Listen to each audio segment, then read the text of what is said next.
La surprise a été grande ce matin au Sable d'Olonne pour ceux qui, comme Priscilla, qui nous a pris ces quelques photos et vidéos, allaient au travail juste avant 10 heures, juste à 9 heures du matin.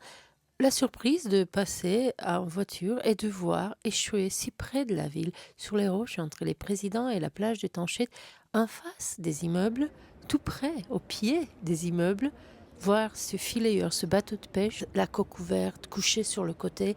C'est un spectacle assez incroyable, assez violent pour ceux qui l'ont regardé. Assez inquiétant, bien sûr, parce qu'on se demande tout de suite, est-ce qu'il y a une pollution? Alors tout le monde se demande ce qui s'est passé, ce que c'est que ce bateau. Ce qu'on sait finalement, même si nous ne connaissons toujours pas les conditions de cet accident dramatique, alors qu'il n'y avait ni tempête ni orage, les faits ont eu lieu en fin de soirée.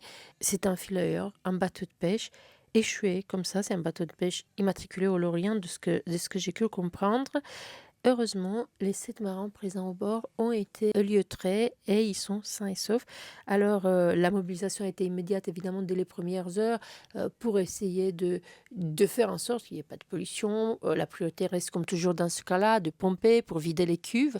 Mais on se demande tous, la question est sur toutes les lèvres, aujourd'hui encore au Sable d'Olonne, pourquoi?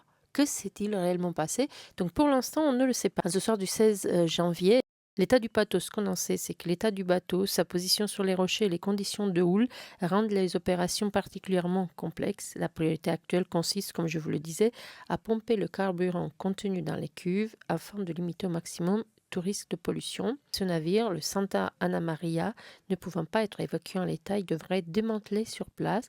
C'est une opération qui ne peut se faire qu'à marée basse. Elle est délicate et susceptible de durer plusieurs jours. Le bateau restera donc échu sur la plage durant toute la durée de l'intervention. Donc, forcément, par mesure de sécurité, l'accès à la zone est strictement interdit.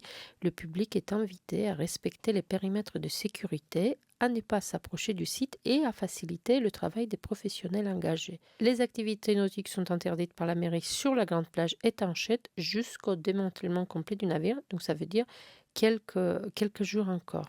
Voilà ce que l'on sait ce soir.